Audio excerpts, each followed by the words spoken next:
گجراتی، مراٹھی، بنگالی، ملیالی یہ ہونا نہیں، سب سے اول ہے بھارتیہ ہونا۔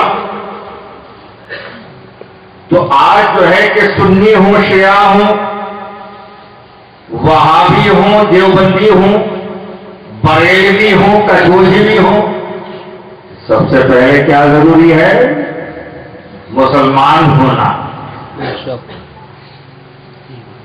یہ تقسیم، یہ پھوٹ آج جو ہے کہ اب طرح طرح کے مسئلہ کیا ہے؟ یہ مسئلہ کس نے بنائی؟ یہ مسئلہ کون سا ہے؟ یہ مسئلہ کیا معنی ہے اس مسئلہ کے؟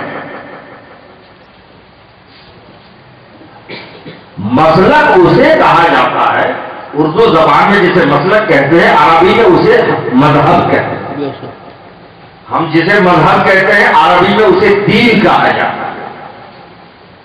اگر عرب کوئی ہم سے پوچھ لے گا کہ تمہارا دین کیا ہے، ہم کہیں گے اسلام، اور اگر کہے گا کہ تمہارا مذہب کیا ہے تب ہمیں بتانا پڑے گا حنفی، شافعی، مالکی اور حنبلی، کیونکہ یہ فقہ پر مبنی ہے۔ یہاں پر آ کر شریعتوں میں تبدیل ہو کر مکمل ہو جاتی ہے، اس کے بعد کچھ بھی نہیں۔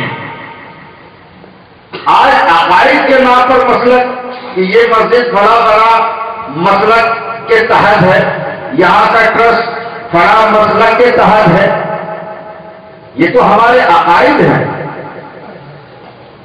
عقائد کو شریعت کی احتیاط ضروری ہے، لازم ہے، مگر شرع، فقہ اور مسلک جو ہے وہ ہمارے عقائد جو ہے اس سے اوپر رہی ہے۔ ہمارے ملک کے سید صاحب اور بہت مشہور و معروف عالمی سطح پر سیدوں کا شعر غازی ملت، اتنے میں بس اگر سمجھ جائے تو ٹھیک ہے، ورنہ زیادہ اشارہ میں ان کی طرف نہیں کروں گا۔ انہوں نے کبھی ایک مسلک کے متعلق کہہ دیا تھا تو علماء نے حلقہ کھڑا کر دیا، علماء نے حلقہ کھڑا کر دیا کہ اول تو اسے جمعیت العلماء سے نکالو، علماء کونسل سے نکالو، یہاں تک کہ پوری دنیا خصوصاً ہندوستان کے سادات کرام سے جو ہے اپیل کی کہ انہیں آپ جو ہے کہ اپنی نظر سے آف کر دو، اور جہاں سے وہ بلونگ کرتے ہیں وہاں تو خاص اپیل کی کہ آپ انہیں اپنے کنبے سے نکال دو۔ انہوں نے صرف اتنا ہی کہا تھا کہ فنا مسلک، یہ نہیں کہا تھا کہ اس کی مخالفت کریں، یہ کہا تھا کہ اگر کوئی اسے نہیں مانتا ہے تو لہذا مخالفت کہی جائے گی، مگر اس کی مخالفت قابل تنقید و اعتراض نہیں ہے، اس پر کوئی آپتی اور آبجیکشن نہیں ہے۔ آج اگر کوئی دیوبند سے تعلق رکھتا ہے، آج اگر کوئی بریلی سے تعلق رکھتا ہے، آج اگر جو کوئی کٹوجا سے تعلق رکھتا ہے، آج اگر کوئی انا سے تعلق رکھتا ہے، ہاں ہم گناہ کو گناہ کہیں گے، برائی کو برائی سمجھیں گے، مگر کیا ہم کفر کا فتویٰ صادر کر سکتے ہیں؟ نہیں، کیونکہ جس نے گواہی دے گی اشہد ان لا الہ الا اللہ واشہد ان محمد رسول اللہ، وہ خود اقرار کر لیا، بات ختم ہو گئی۔ اب اس کا جو ماننا نہ ماننا ہے وہ اس کا نجی ہے، اس کے اعمال اس کے نجی ہے، کہ جو شخص نماز پڑھے گا اس کے والدین کو اس کا ثواب نہیں ملے گا، اس کی اولاد کو اس کا ثواب نہیں ملے گا، جو شخص جو ہے اللہ کی راہ میں فی سبیل اللہ دے گا وہ اپنی قبر میں خود اجالا کرے گا، اس کی والدین کی قبر میں اجالا نہیں ہوگا، اس کی اولاد کی قبر میں اجالا نہیں ہوگا، وہ اس کے نجی اعمال ہے۔ اور مسلمان کا مسلمان ہونا، کلمہ پڑھنا، یہ ایک سوسائٹی اور معاشرتی، سماجی اور ساروجنک استر کی بات ہے، اس پر ہم یہ نہیں کہہ سکتے۔ ہاں ہونا یہ چاہیے کہ ہم اپنے اپنے بہترین خیالات کی تبلیغ کریں، اس کا پرچار کریں. ارے جب نبی نے جب اس بات کو مان لیا کہ جب ابو لہب نہیں مان رہا ہے، عتبہ شیبہ نہیں مان رہا ہے، امیہ بن خلف نہیں مان رہا ہے، ابو جہل نہیں مان رہا ہے، نبی افسردہ خاطر ہوتے ہیں، جبرائیل آتے ہیں کہ رسول اللہ آپ دائی ہیں، توفیق دینے والا اللہ ہے، اور انہیں توفیق دینے کے جو مطلب لسٹ ہے یہ اس کے اندر ان کا راشن کارڈ میں نام ہی نہیں ہے.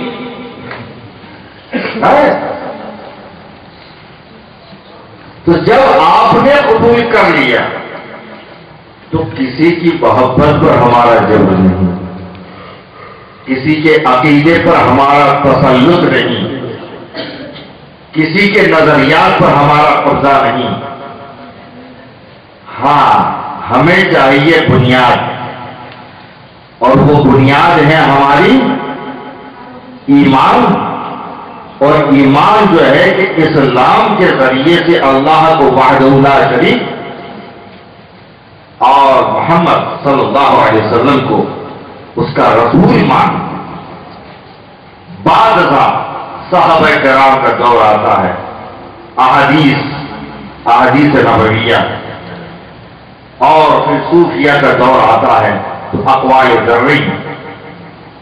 اور صوفیہ میں سے ہم نے جو پسند آیا، آپ دیکھتے ہیں کہ یہاں پر نقشبندی بھی ہوں گے، قادری بھی ہوں گے، چشتی بھی ہوں گے، سہروردی بھی ہوں گے، اشرفی بھی ہوں گے، نظامی بھی ہوں گے، وارثی بھی ہوں گے، سبھی کوئی ہوں گے. بڑی عجیب بات ہے نا، سنی اور وادی ایک ساتھ میں ہوں گے؟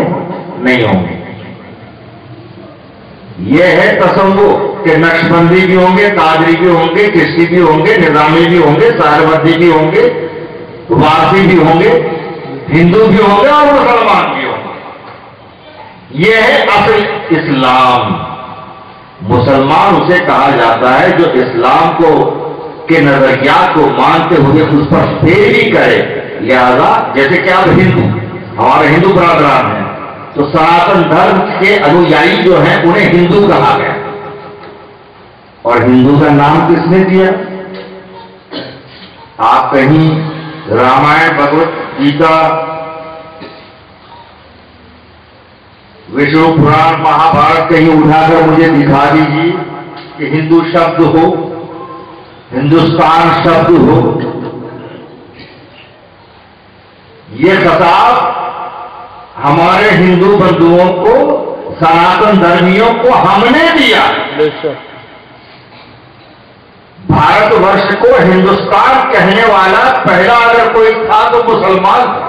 بے شک بے شک. سناتن دھرمیوں کو اپنا بھائی بتا کر اس کی پہچان کے لیے ایک لفظ کا طے کرنے والا پہلے کوئی تھا تو مسلمان تھا.